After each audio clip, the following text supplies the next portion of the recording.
So probably the first thing to note about Second Foundation is that there are a lot of spoilers in this one.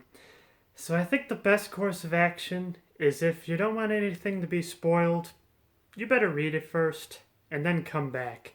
Because there is a surprising amount of twists and turns that are vital to understand the plot, summarize, and review at the same time. Don't worry, I'll wait.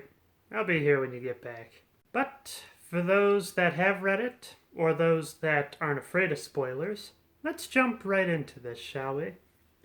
So, the Second Foundation. It takes place 5 years after Beta killed Ebling Miss, thus making it so the mule would never be able to find the Second Foundation. At this time, the mule has been very cautious because Ebling Miss said that the Second Foundation does exist. So he fears that there's this mystical superpower that's gonna take him away from the throne. He has been searching diligently, and he has slowed down massively on the capture of kingdoms. He sends out one last search party, one headed by the recently converted general of the Foundation, Hans Pritcher, and another one known as Bail Chanis. Now, what makes Chanis unique is the idea that the mule has not interfered with his mind whatsoever. Hans kind of takes insult to this, basically saying, I can do this, I'm your worthy subject. And it's interesting how there's a bit of back and forth with the conversation there. Basically, Hans is saying, hey, why don't you just take away this emotional control? I'll be running at full capacity then, instead of stunting part of my brain growth. And the mule's just like, if I did that, you would kill me in about 5 seconds. And Hans is just... he's very upset by this because all his emotions have been converted to love for the mule. And it's something that I discussed a lot in the previous review. But anyway, the search seems to be going as well as the other ones, not really spotting a whole lot. And Bale is mostly just trying to figure out what Hans' findings are. And what's rather interesting is there's a few little moments where Hans reflects. He's about 50 now, and he's starting to kind of realize that his life is kind of half over, and he's kind of wondering if such servitude to the mule or even just staying in the military ranks is really worth it.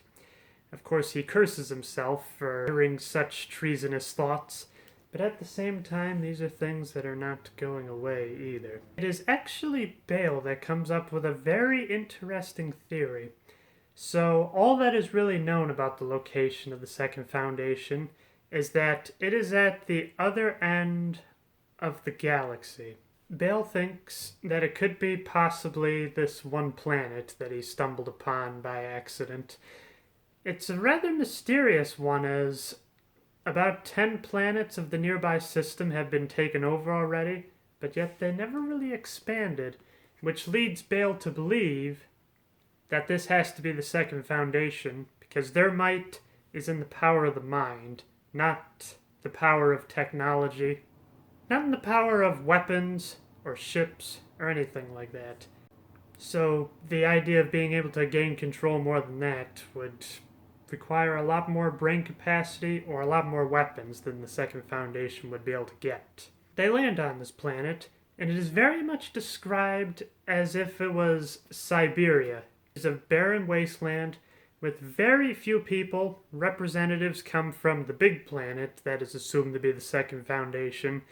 But other than that, the people kind of live in subpar conditions. They have to heat their homes with wood, for instance. And since winter there lasts for like 8 months, it's something that they're going to be doing a lot of. The team of Hans and Bale decide to investigate the planet to try to maybe talk to these of the potential Second Foundation and try to figure out what is going on. Now this is where the mule's instincts was correct, because Hans basically has nothing to say when they are granted an audience with these representatives. He is just sitting there stoically because he just doesn't really have the power to be able to think of a whole lot of good conversation. But Bale, He is perfectly engineering the conversation as if he was a used car salesman. Into this, Hans misreads the conversation as Bale trying to dethrone the mule, and thus there is a little bit of a standoff between the two.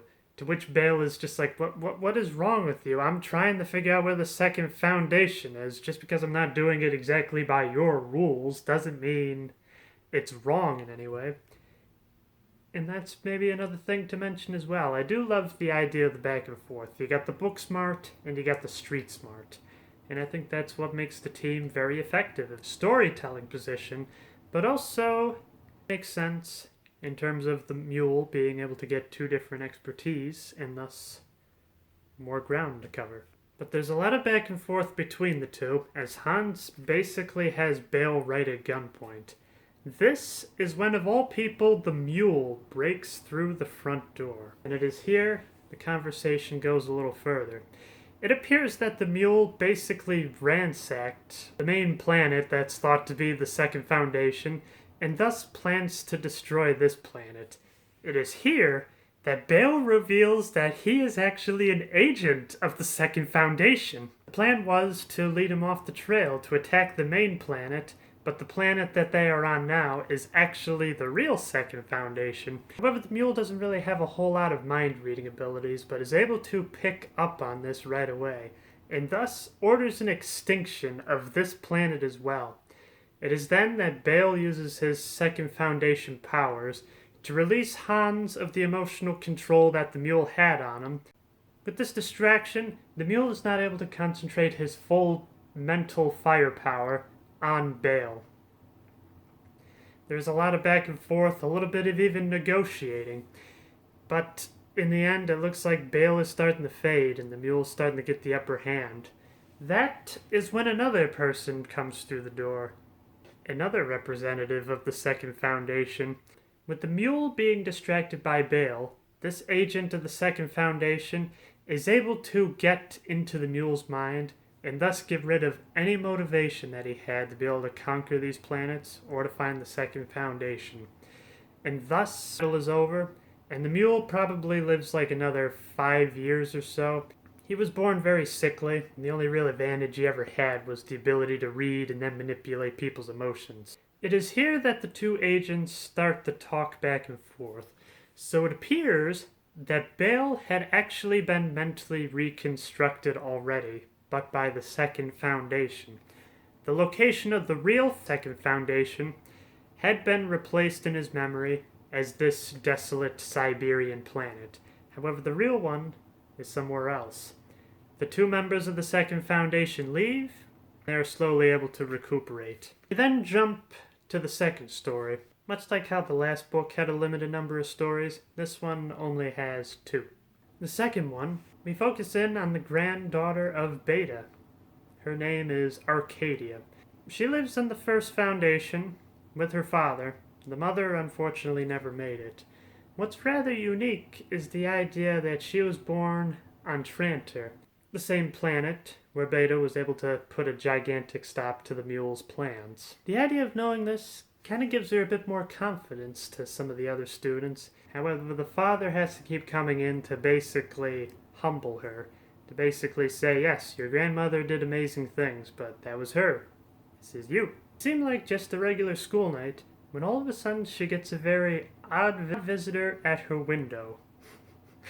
This whole section feels like it just kind of aged poorly, but the basic gist is that the mysterious man through the window was a guest that the father invited, but the guest wanted to be a bit more secretive as he had vital information, allegedly information that would be able to bind the second foundation. Now, according to the guest, a handful of other people, and Arcadia's father, the second foundation is the last great threat that the first foundation faces, and they believe that there's going to be this great civil war. And one of the main things that concerns them, they have very crude technology, but they are able to read the brainwaves of multiple high-ranking officials, as well as just random people in the Foundation. And it would seem that each of their waves has like this plateau, as if something is being stunted. First, there's a little speculation that there's a new mule in town. However, that theory is trashed in the idea that the Second Foundation is slowly, by the power of the mind, trying to take over the First Foundation. The last person to get anywhere towards the Second Foundation was the mule, as well as his several agents that he dispatched across the galaxy. So it's decided that an old librarian is going to go to the former Palace of the Mule in an effort to try to get a better handle on to where the Second Foundation is and maybe see if they can be stopped. The librarian goes alone. However, Arcadia actually had a way to be able to snoop in on this conversation, and she sees herself as a very vital asset. So she sneaks aboard the ship and explains to the librarian everything in her plan. Basically, they'll be less suspicious if it just seems like an uncle and a daughter just going to tour a mystical relic. And that is their plan when they are granted an audience with the king. The king at first doesn't really seem all that interested in it. There's kind of a superstition around the mule's palace, kind of the idea that whoever gets close to it will either be turned to stone or their emotions will be manipulated. There is a lot of mysticism, and thus people have been really afraid to go near it. However, for the king, he just doesn't want this outsider to be able to get information that can be potentially used against him. However, with some quick wit from Arcadia, she is able to come up with a rather convincing story, which convinces the king to be able to let the librarian pass into the mule's former palace. The librarian pretty much scans that entire palace for probably about 2 weeks, when all of a sudden another threat comes up. The king is starting to realize that Arcadia is a woman of the First Foundation, and perhaps in marrying her, he would be able to get some more control over the Foundation itself. However, Arcadia being 15, King's concubine, is rather disturbed by this plan and does everything in her power to be able to get her to escape to safety. Unfortunately, the librarian had been taken captive by the king, as while he is comfortable in giving the librarian this knowledge, the king does not want him to leave with it. With the help of the concubine, Arcadia is able to escape. However, not before noticing that she seems to have a rather odd and interesting power, and thus believes, and that is all the proof she needs, that this concubine is an agent of the Second Foundation. Arcadia tries to escape to a spaceport to be able to get back to Trantor. It seemed like that would be the best place to lay low for a while the tensions died down. It seemed like it's not going very well as all of a sudden all the royal guards come by to try to pick up Arcadia. However, just by luck, diplomats of Trantor are able to pick her up and thus convince the guards that she is with them, and the party is able to fly back to Trantor. However, that's basically the end of it, as shortly after, the king decides to attack the Foundation, with what has been left to him by the mule's massive army. For the most part, this battle really goes nowhere. I mean, there's a few deaths here and there, but the Foundation not only has high morale, because they believe that the Second Foundation is going to save them as there's a problem, but they also have a lot more weapons. However, the king is still holding out, because he wants to have the glory. It is at this point Arcadia is safe in Trantor with the couple that's able to get her to safety. Both of them are farmers, and Arcadia has this idea. Basically, she wants to send a message out to her dad, but she doesn't want the Second Foundation to be able to know of it. So the idea is that the mister of this farming family would go out to the Foundation and sell them a whole bunch of produce, because food is obviously getting kind of scarce with all these battles going on. And there, Arcadia's message would be delivered to her father. It took a little bit of convincing, but the mister is able to break through the lines and is able to do his business. He is also able to deliver his message. 5 simple words that are kept a mystery until much later. Even the king starts to lose his morale. The war is over, and a treaty is signed. It is there that Arcadia returns home to her family, as well as to the rest of the conspirators. Even the librarian is sent back as well. but he seems to be very different because when he left, he was like a very shy person that had very intense stutter. This is a really bad impression of a stutter, but I think you get the basic idea I'm going for. All of a sudden, he seems a lot more self-confident, and he's able to speak in very good sentences.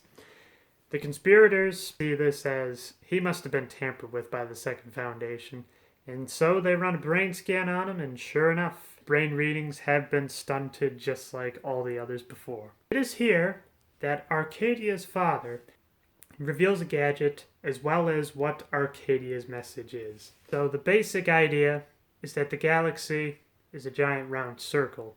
There isn't really another end to the circle, but Arcadia proposes that the Second Foundation is actually in the First Foundation. Arcadia's father tests this out with this one little device. Basically imagine it as like a white noise generator, but only people that would be able to read minds would be able to hear it. So Arcadia's father turns on the machine to max, and all of a sudden the mysterious guest that came through the window starts falling to the floor in pain. Through labored breathing, conspirators know that this person is not only a member of the Second Foundation, but the Second Foundation is on the First Foundation. And there's a very small number of them. I want to say like 75, I think was the main number. So the First Foundation, after finding all this out, it's unclear, but it's kind of unpleasant. Either they sterilized them all, they killed them all, or they sent them to some sort of planet where they would slowly die of starvation. Which is really a nice way to be able to treat basically your brothers in arms working for the same goal of a second just empire. But that's how the story goes. And at the end, we get this little glimpse of the real Second Foundation. So when Ebling Mist said that the Second Foundation was on the other end of the galaxy, he didn't mean geographically, he meant socially. So Terminus was basically on the furthest outskirts possible, that basically starting to lose its grip. The Second Foundation was put right under the original Emperor's house, and is still on Trantor. Now what's even more interesting about this is that this plan to be able to have the conspirators, as well as this new device of Arcadia's father, it was all part of their plan to be able to get the Foundation back on track. Because according to Selden, the founder of both of these foundations, the only way the First Foundation can succeed is if it believes that it did everything by itself. They can't have this all-knowing deity of a Second Foundation to be able to step in whenever things got tough. The Foundation needed to stand up on its own 2 feet. And so this plan was hatched many years ago. In fact, there is a little bit of resistance, as Arcadia's father is wondering, has she been tampered with? However, after a brain scan reading, there was no tampering with whatsoever. But there actually was. It's just the crude device to be able to read it couldn't show it. Basically, her mind had been touched by the Second Foundation shortly after she was born, and so it would not show any abnormalities, much like all the other brain scans. And so an abnormality wouldn't show up like on all these other people with their brain scans, because the brain was still developing at that point. And that is what gives her not only her intense intuition, but also her rather spunky attitude, apparently. And probably the last twist of them all. The couple that saved Arcadia at the spaceport were members of the Second Foundation. And that is where the book ends. I can definitely say I love the idea that the Second Foundation is, rightfully so, a bit more cerebral. There's a lot of different twists and turns to think about, so you're kind of wondering where the combinations of all these conspirators and all these characters, what end is it all going to meet? I will definitely say, though, I was a bit disappointed after the mule got defeated, because Part of me was hoping that's what the entirety of this particular book was going to be, so after he was defeated in the first half, we are then greeted to the story of the conspirators, and it's like, okay, why are these people important? I did very much like the character of Arcadia. I found her rather relatable in a few different ways. And I love self-assured attitude. It's something that I like. She feels very organic. She just is a teenager. It's not a man writing a teenager. Of course, I will admit, I was never really how to spot the whole like men writing women thing, aside from like the very obvious examples. I'm getting distracted. On the second Foundation itself, out of all the three books, I would have to give it to Foundation and Empire myself. Not that the second Foundation was bad. I mean, the first half was brilliant. I had a very hard time putting it down. But the second half, I was just kind of like, okay, I'll go and move along with you on this next story. And yeah. But it eventually started to get a bit more exciting by the end, but it had quite a slow beginning. So, yeah, that is the Foundation trilogy. Part of me does wonder if there are more books or not, because I figured there would be a book that would show the founding of the Second Empire as well, but I guess that's just something I'll have to do research in. But for the moment, where the Second Foundation ends, it feels like a good enough ending. It gives this idea that the first foundation has been saved, and the second foundation is this all-knowing deity that can help step in if there is any problems. So the future seems very bright that Selden's plan of a second just empire will come to fruition. So that's all I've got. For my next book, I'm going to be sticking with the science fiction genre for another series I've heard a lot about called Hitchhiker's Guide to the Galaxy. I unfortunately don't have it yet, just waiting for it to get here. It should be interesting because as of now I don't really know a whole lot about it. I just know it's a parody of a science fiction story. 42 is the answer to life. Always carry a towel, and thanks for the fish. That's about all I know. And also, Alan Rickman was a character in the real life movie, which I feel like most people want to try to forget about that movie, in all honesty. But I'm very excited to see what Hitchhiker's Guide to the Galaxy is all about. Until next time, keep having fun.